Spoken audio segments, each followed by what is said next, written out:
João capítulo 5, você encontrou? Eu quero ler com você do verso 1 até o verso 15. Evangelho de João, no capítulo 5, do verso 1 até o 15. A cura do paralítico de Betesda.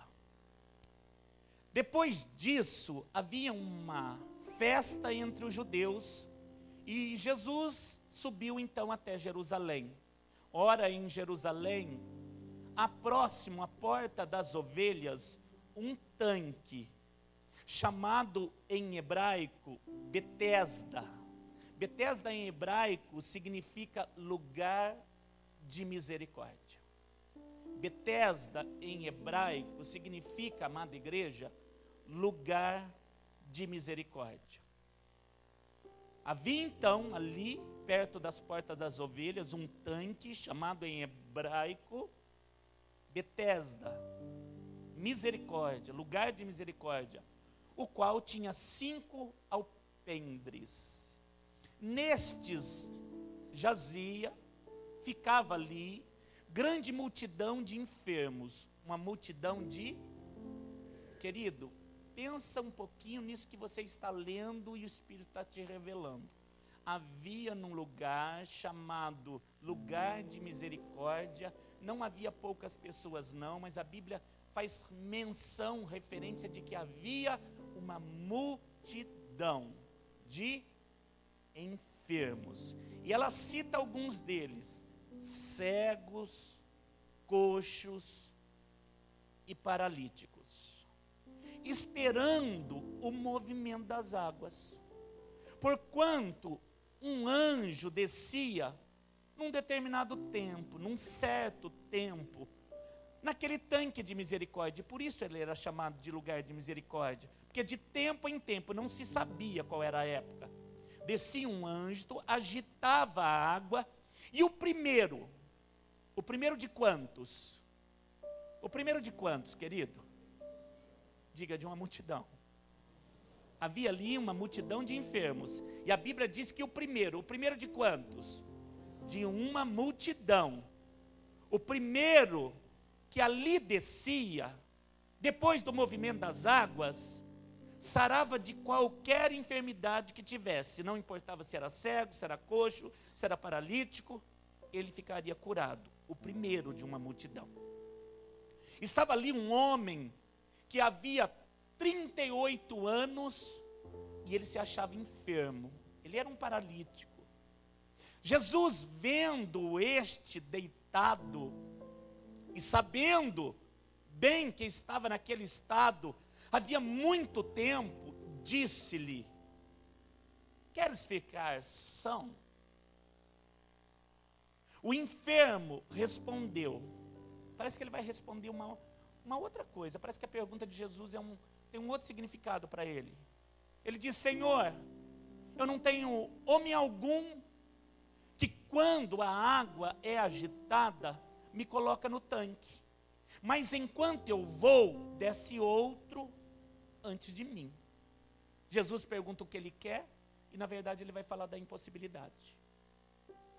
Jesus pergunta o que ele quer, mas ele vai dizer da impossibilidade. Diga, Jesus vai perguntar o que esse homem quer, mas ele responde a impossibilidade.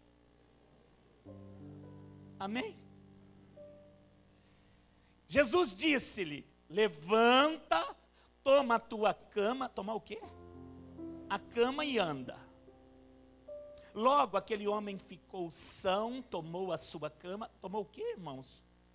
E partiu. E aquele dia era um sábado. Então os judeus disseram àquele que tinha sido curado: é sábado, não te é lícito, não convém você levar uma cama.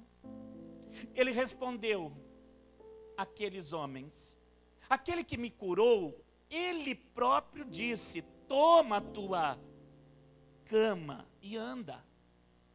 Perguntaram-lhe, pois, quem é o homem que te disse: toma essa tal abençoada cama e anda? E o que fora curado não sabia quem era, porque Jesus se havia retirado em razão de naquele lugar haver uma grande multidão, meus irmãos.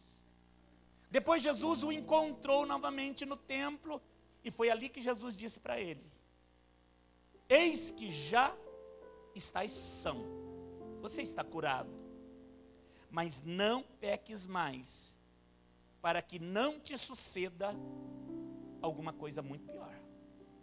E aquele homem foi, anunciou aos judeus que Jesus era quem havia lhe curado. O texto é cheio de revelação, o texto é maravilhoso, e nós vamos pedir ao Espírito Santo que traga a sua porção sobre nós. Amém, queridos? Feche seus olhos com fé, clame ao Senhor. Espírito Santo de Deus, obrigado, papai, por essa reunião. Eu digo que é uma reunião de propósitos.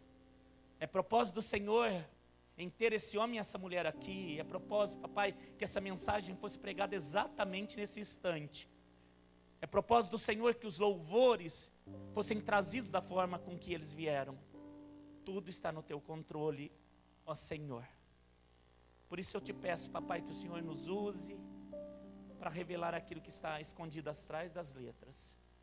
Transforma essa palavra em comida e alimente os teus filhinhos. Eu te peço e te agradeço em nome de Jesus, e todo que crê, diga amém. Aleluia. Amado, todas as vezes que realmente eu leio esse texto, eu já li várias vezes porque eu amo esse texto, e eu vejo a grande misericórdia de Deus sobre a nossa vida. O lugar não é simplesmente chamado de lugar de misericórdia, mas como Deus agiu com misericórdia na vida desse homem. Eu tive a oportunidade de estar nesse lugar, o tanque de Betesda. Hoje ele é muito diferente do que nas passagens bíblicas, mas ali há ainda as ruínas do lugar, há o tanque. Esse tanque existe lá, ele não tem água mais, é uma grande cisterna, ela é meio profunda, e as duas vezes que eu tive a oportunidade de estar lá, no tanque de Betesda, por um momento eu me lembro que eu me aproximei de uma mureta que dá acesso à visão de todo o tanque.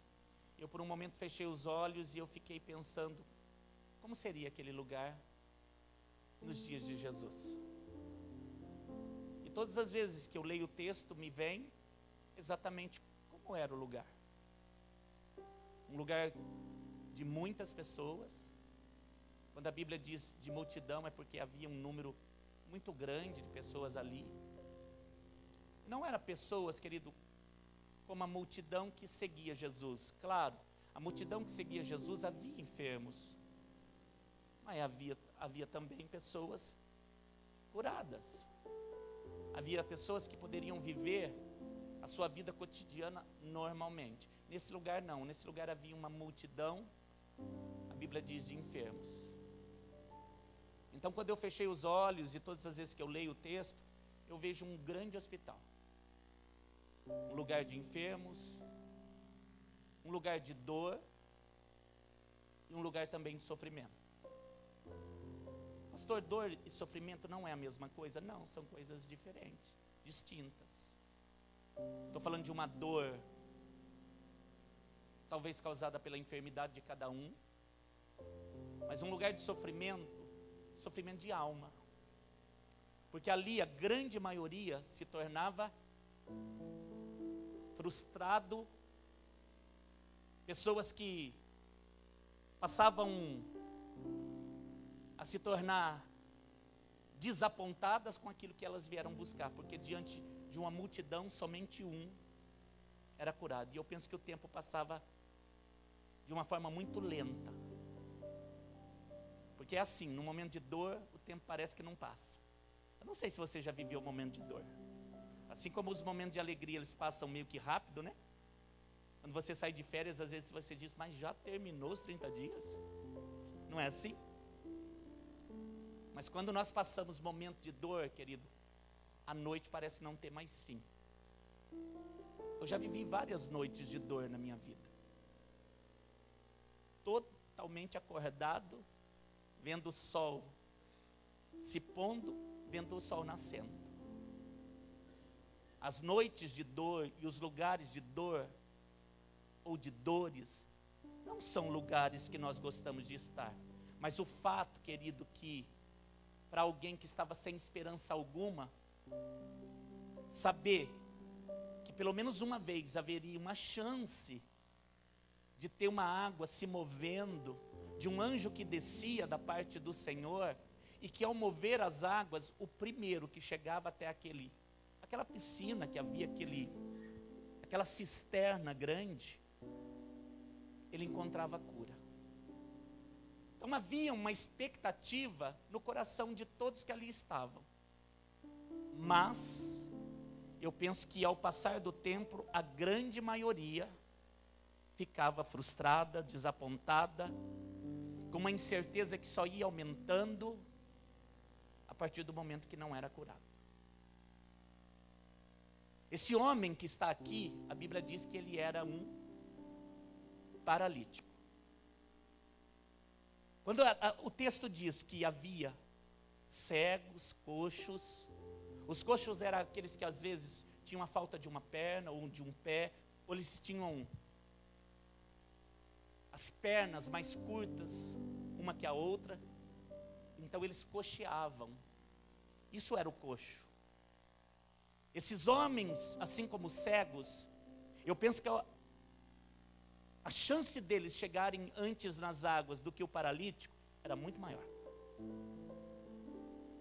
Quando olho o texto, eu fico aqui meio que pensando, diante de todos esses enfermos, quem é que de repente teria, humanamente falando, a maior chance de chegar nessa água que iria se mover? O paralítico que não seria. Não é verdade? O coxo meio que mancando, talvez se ele tivesse ali meio que na direção, ele dava um jeito, talvez com uma bengala, ele ia correndo, talvez ele chegasse. O cego, de tanto tempo que estava ali, já sabia exatamente o caminho. É meio que por aqui, ainda que nas escuras, mas se eu dar um carreirão, vai que eu chego primeiro. Mas o paralítico, querido, eu penso que era muito pouco provável. Eu não estou comparando enfermidades, mas eu estou falando de uma situação, ou de um lugar, que a probabilidade do paralítico ser curado era muito pouca. Tanto é verdade, querido, que a Bíblia diz que até uma cama arrumaram para ele. A Bíblia diz que não é um colchãozinho, não é uma coberta, arrumaram uma cama. Eu não sei se foi alguém piedoso que passou e viu, ele já há algum tempo, porque vai passando um ano, esse homem está aí, vai passando anos, esse homem está ali. O fato é que a cama apareceu ali para se tornar um pouco mais confortável. Talvez foi até algum parente que deixou, né, querido? Você sabe, né, amado? Se dá muito trabalho, tem alguns que não querem em casa. Ainda continua sendo assim. Talvez ele foi um homem rejeitado. Porque a Bíblia diz, querido, que ele mesmo fala, não tem ninguém que me ponha lá. Ele era um homem solitário. Por isso que eu falo para você, querido, que havia dor e sofrimento, angústia, algo que não vem, uma cura que não acontece, uma incerteza que só aumenta. Se você me perguntar, nessa visão, o problema maior era do paralítico. Qual a probabilidade, pastor Nelson, dele mergulhar naquelas águas? Ai, querido, quase nenhuma, para não dizer nenhuma. Mas não é, querido, que na coisa que parece mais impossível, é ali que Jesus vem. É no que parece impossível aos olhos humanos. Se há algo muito impossível aqui, pastor, é o paralítico. É, querido, mas eu estava falando do homem, da coisa natural. Mas Jesus vai passar aqui. Jesus vai passar aqui essa noite. Diga para o teu irmão, Jesus vai passar. Jesus vai passar aqui essa noite.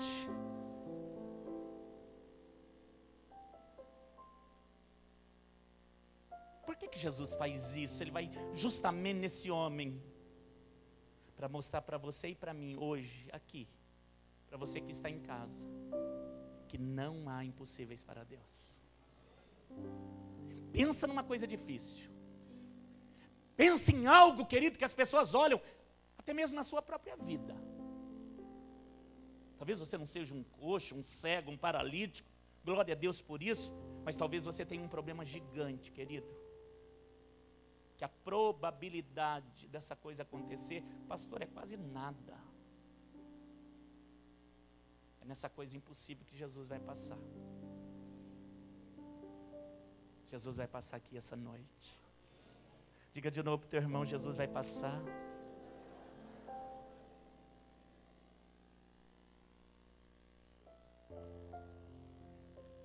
Interessante, querido, que diante de uma multidão, ele vai onde? No paralítico. Isso é coisa de Deus. Pensa de novo, há uma multidão. Há muitos enfermos, há muitos doentes. Eu penso que há outros paralíticos. Mas talvez não há tanto tempo, que a Bíblia também destaca. Ele está aqui há 38 anos. Querido, 38 anos é uma vida. É quase o tempo que eu já vivi. Vivi mais. 38 anos é uma vida.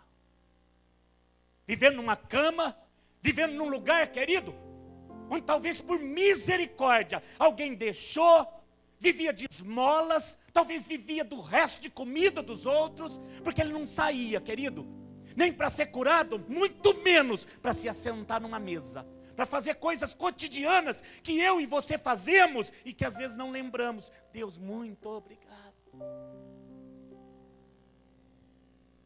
Deus é muito bom. Diga para o teu irmão, Deus é muito bom. Deus é muito bom. Aleluia. Michele, você de pé aí, me tira a minha atenção, querida, por favor. Deus é muito bom. Deus é maravilhoso. Esse homem, querido, ele estava aqui há 38 anos, paralítico, numa cama talvez que alguém deixou.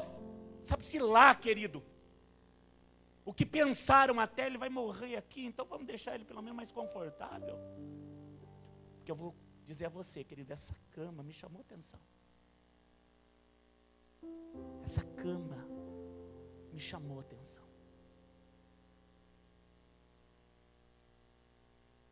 Jesus vai para ele, querido, e pergunta para ele: o que você quer? O que queres? Mas será que Jesus não sabia? Claro que Jesus sabe. Jesus sabe exatamente o que você quer. Ai, querido, Jesus sabe exatamente o que você quer. E o que você mais quer, Ele também sabe. Só que às vezes, querido, o que você mais quer, você deixa até de pedir, porque, pastor, parece ser tão impossível, que eu peço outras coisas. Mas o que eu mais quero, eu nem peço.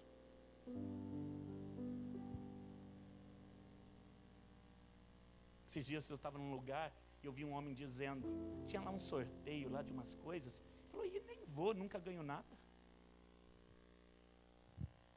Às vezes as pessoas, elas se autorrotulam, né? E elas dizem, não, mas... Elas chegam a dizer, não trabalha para ver, não luta para ver.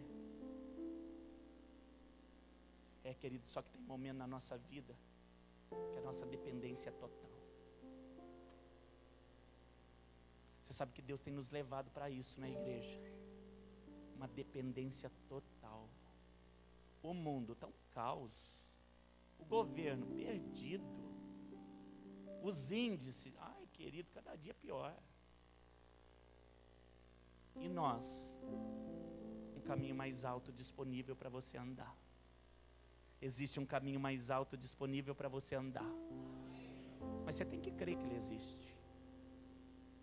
Você sabe que Jesus chegou para o paralítico e perguntou para ele: o que queres? Querido, para um paralítico, o que ele tinha que dizer? Mas eu quero andar. Aliás, eu estou aqui para entrar nessas águas, e o que eu mais quero é andar. Eu tenho um sonho de andar. Se perguntasse para o cego, é claro, eu quero ver. Parece óbvio, pastor. Mas ele quer ouvir da tua boca. E ele quer saber o quanto você crê nisso que você quer. O quanto você crê nisso que você quer. Diga: Deus quer saber, Jesus quer saber, o Espírito Santo quer saber o quanto eu quero. Eu preciso falar. O quanto eu quero o quê, pastor? Isso que você disse que quer. O que você quer? Ele vai dizer da impossibilidade. Não sabe o que é? Quando eu estou para ir, não tem ninguém que me leva. Eu estou numa cama, e nesses 38 anos, as águas se moveram de verdade. Esse lugar é mesmo um lugar de misericórdia. Os meus olhos viram, porque eu não sou cego. E eu vi muita gente sendo curada aqui. De tempo em tempo, as águas se movem. E a cura aqui, mas quando eu vou, o cego chega primeiro. O coxo chega primeiro. E não tem ninguém que me leve. Por misericórdia, alguns até tentaram, mas antes que eu chegue, outro chegou primeiro, porque no meio de uma multidão é um. Querido, não é de se duvidar que até rastejando talvez ele tentou. Você sabe que na vida, querido, às vezes a gente até rasteja para tentar adquirir algo, né? Mas esse tempo de sofrimento acabou, viu, querido? Jesus chegou, amado. Diga: o tempo de sofrimento acabou, em nome de Jesus. Diga para o teu irmão: o tempo de sofrimento acabou, em nome de Jesus. Querido, diga para quantos você puder: o seu tempo de sofrimento acabou, em nome de Jesus.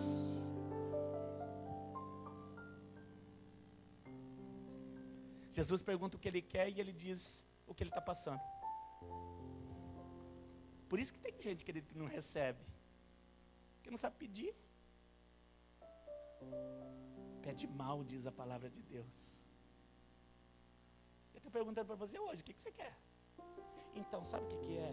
Não, mas não é momento. O que você quer? Mas deixa eu te falar, está tão difícil. Não, mas não é isso que eu quero saber. O que você quer? Mas sabe, umas pessoas se levantaram contra. Mas não é isso que ele está perguntando. Para onde você quer ir? Então, mas você viu o dólar? Mas não é disso que ele está falando.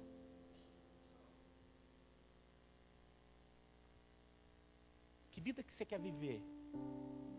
Então, sabe do meu passado? Mas não é isso que ele está falando. O que você quer?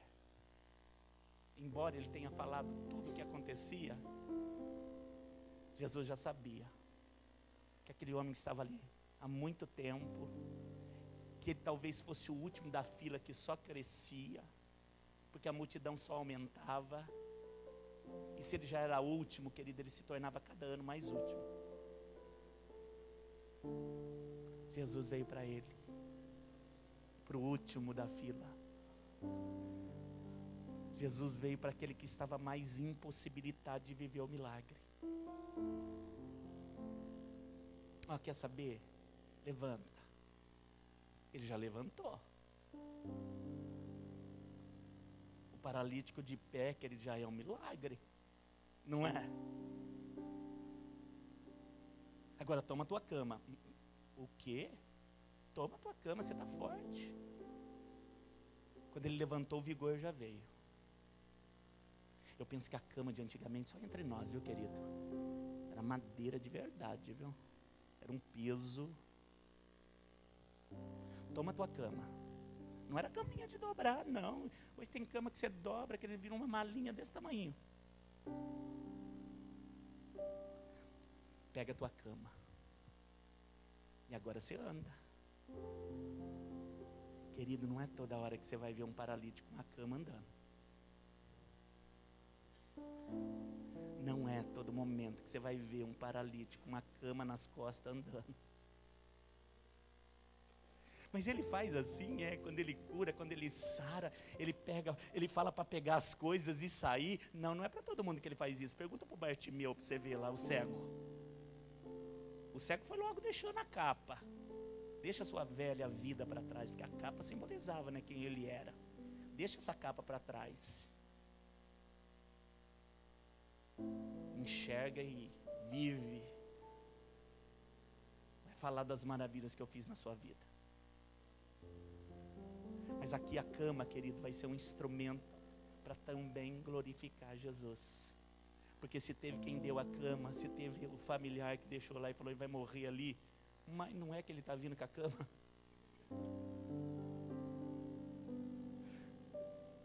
Mas da onde surgiu esse paralítico com essa cama nas costas? Querido, o mundo é tão cruel que não perguntaram para ele. Olha aqui os fariseus, não perguntaram para ele, mas você está andando, você está curado, que coisa maravilhosa. Sabe o que perguntaram? Ó, não pode andar com cama nas costas no dia de sábado, isso é trabalho. Lê o texto para você ver se não é isso. Não é lícito andar com cama nas costas. Aí o paralítico disse assim, mas ele, aquele que me curou, falou, pega a cama e anda. Pega essa cama e que ela sirva de testemunho. Querido, porque a única coisa que você pega do teu passado para trazer hoje é para dizer, Deus transformou o que eu era no que eu sou hoje. Essa cama vai servir para dizer, Deus me tirou dali. Deus me tirou dali. É a única coisa que essa cama serve. Para alguns, ele permite, querido, que a pessoa leve a cama, sabe por quê? Porque a pessoa põe a cama ali e diz, olha da onde Jesus me tirou.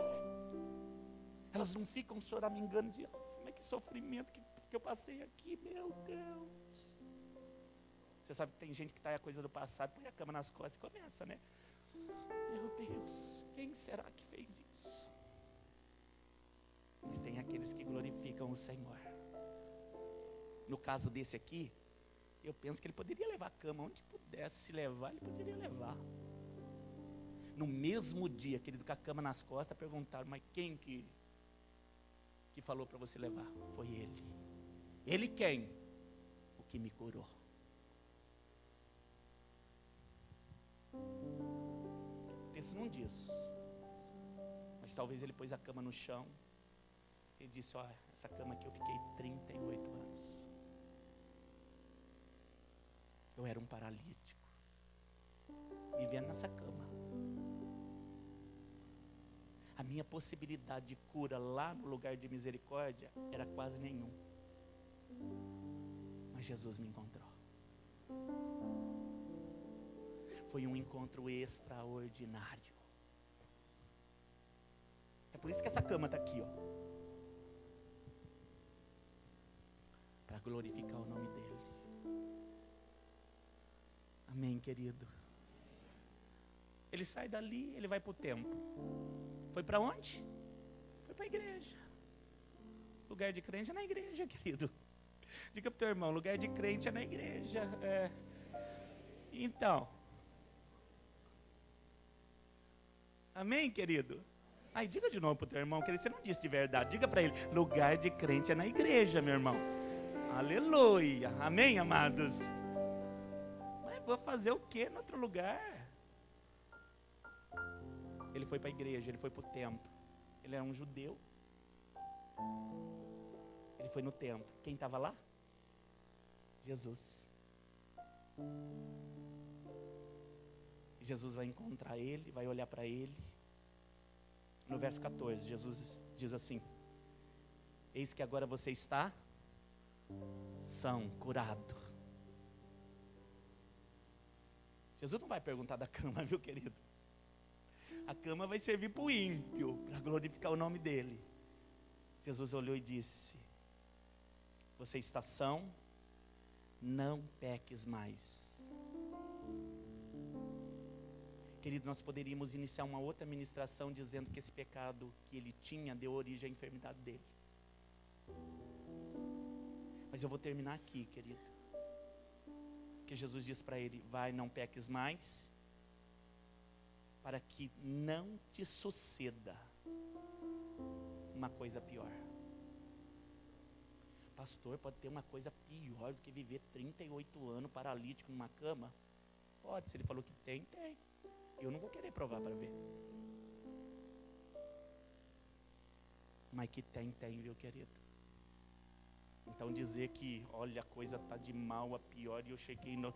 Olha, pensa numa coisa pior. Não, querido, pode piorar. Sem Jesus, pode piorar. Olha, querido, não é profecia não, é resultado da vida, viu, querido? Diga para o teu irmão: sem Jesus, pode piorar sim. Não é verdade, irmãos? Sem Jesus pode piorar, querido. Tem muita coisa na minha vida que eu achei que eu falei, mas meu Deus, a coisa está feia. Ficou horrorosa. E quando estava horrorosa, ficou uma marmota. Foi ficando feio. Estou falando assim para não chorar, viu, querido? Porque tem coisa que nós olhamos e falamos, mas como que eu pude passar? Agora terminou. Vem um vento mais forte. É assim ou não é, meu irmão? Ai, venci aquilo, pastor, agora vai passar. O inimigo se arregimenta lá e vem com fúria. Mas eu sou daquele que vai voltar para trás, mas não vou voltar mesmo, querido. Depois do Jordão, apareceu Jericó. Não foi? Não foi, querido? Depois do Jordão, a conquista de Canaã foi debaixo de luta. Conquistar o que Deus tinha, querido, para aquele povo foi debaixo de luta. E tiveram que aprender a lutar, e tiveram que aprender a confiar, e tiveram que aprender a esperar, porque não foi na primeira volta, não foi na primeira noite. Querido, os textos bíblicos vão nos ensinando que a coisa pode ficar pior sim. Mas minha visão não está nessa coisa. No meio de uma multidão, ele sabe quem eu sou. E se ele passar? Ele vai vir em mim. Como é que você sabe? Eu vou atrair a presença dele. Vou terminar aqui. Como é que nós atraímos a presença de Deus? Fé e paciência. Pensei que tinha terminado no domingo, então ele mandou continuar. Tenha fé e paciência. Porque o que disse que vem, ele virá. Você sabe, querido, que quando a palavra fala dessa forma conosco, alguns dizem assim, ele vem para me buscar e levar para o céu. O que ele pensa na mente dele? Que até ir para o céu é um sofrimento só. Você sabe que tem crente que pensa assim, querido. Mas você, pastor, é verdade. Aí na Filadélfia não tem. Estou orando para que não tem. Tem alguns, querido, que faz da vida da terra um sofrimento. Jesus está dizendo, eu vou mudar a tua vida aqui. Na terra dos viventes eu vou te honrar. Na terra dos viventes eu vou te abençoar. Na terra dos viventes eu vou mostrar para você quem eu sou.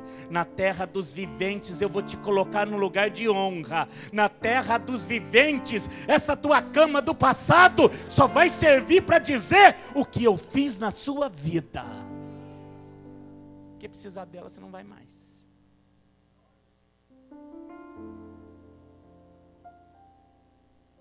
Esse lugar de misericórdia ainda existe. Amém, querido?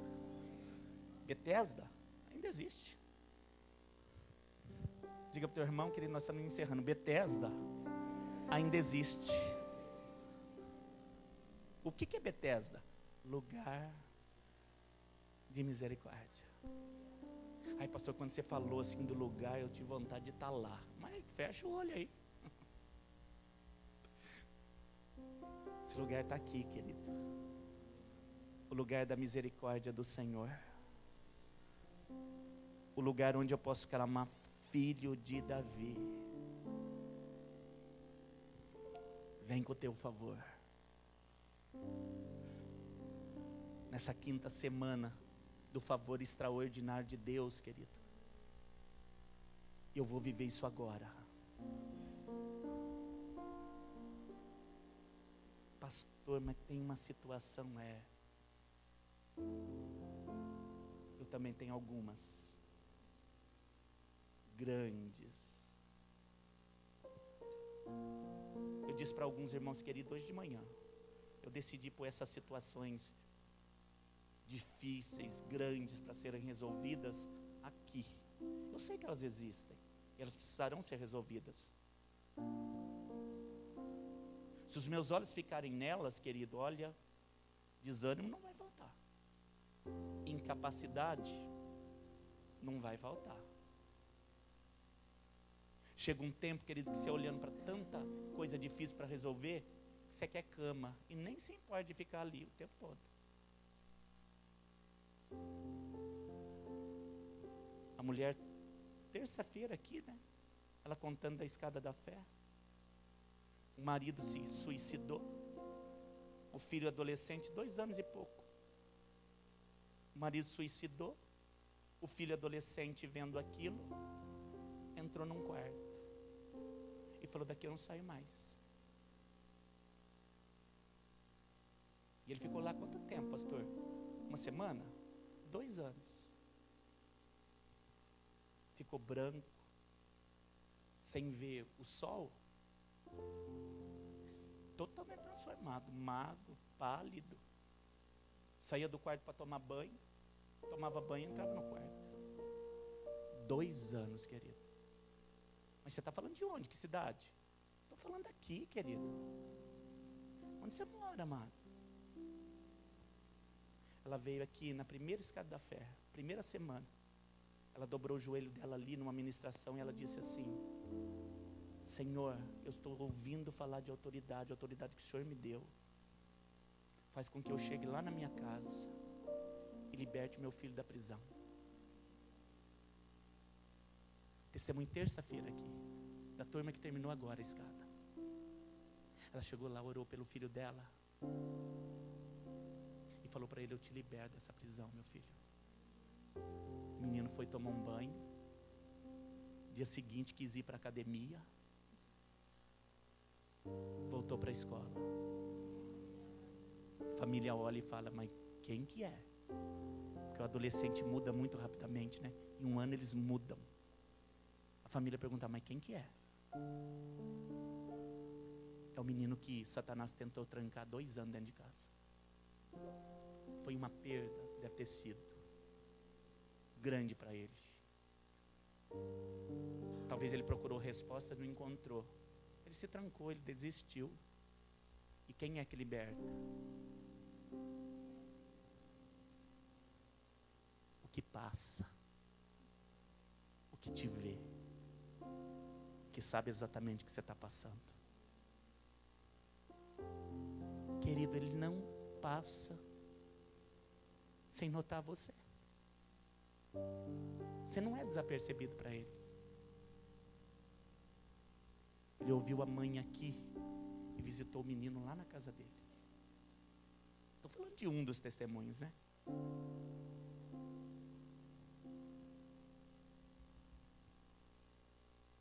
Tem coisa que esse Deus não pode fazer, amado. Vou passar minha vida lamentando, olhando os problemas. O médico me disse: ó, falta de vitamina D.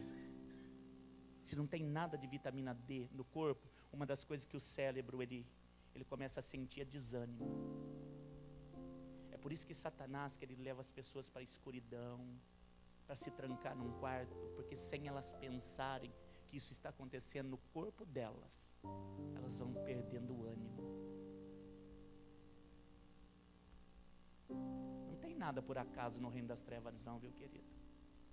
Satanás quer destruir de verdade. Pergunta para o depressivo. Eu já vivi isso, querido. Se ele quer sair do quarto. Não quer. E a depressão só aumenta. O ânimo só vai se perdendo. Pastor, não tem alegria para nada.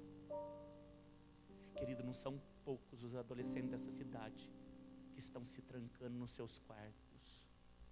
O pai não para ouvir, a mãe não para dar atenção. Não faz muito tempo, tinha um pendurado numa cruz quase em frente de casa. Menino jovem se pendurou na cruz.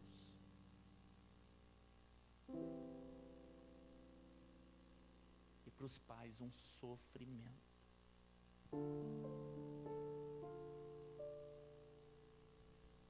Estou falando de desespero, querido. Estou falando para você se levantar hoje, querido, em nome de Jesus, porque você tem tudo para vencer. Para você que está dizendo, ai, mas piorou, pastor, assim está tudo perdido. Não está, querido. Não está perdido. Jesus é maravilhoso. E o plano dele para você é vitória. O plano de Jesus para você é vitória, meu irmão. Os seus adversários, querido, eles não vão resistir o teu Senhor.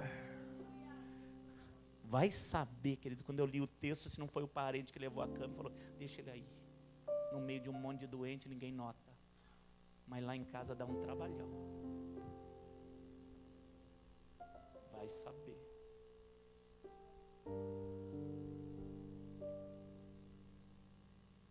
Mas Jesus passou. O que você quer? Não, sabe como é que é? Não, mas não é isso que eu estou falando. Ó, deixa eu te falar uma coisa. Não, mas não, só pede. O que você quer? Já que você não vai falar, levanta, toma a tua cama e anda com ela nas costas. Isso é milagre, querido.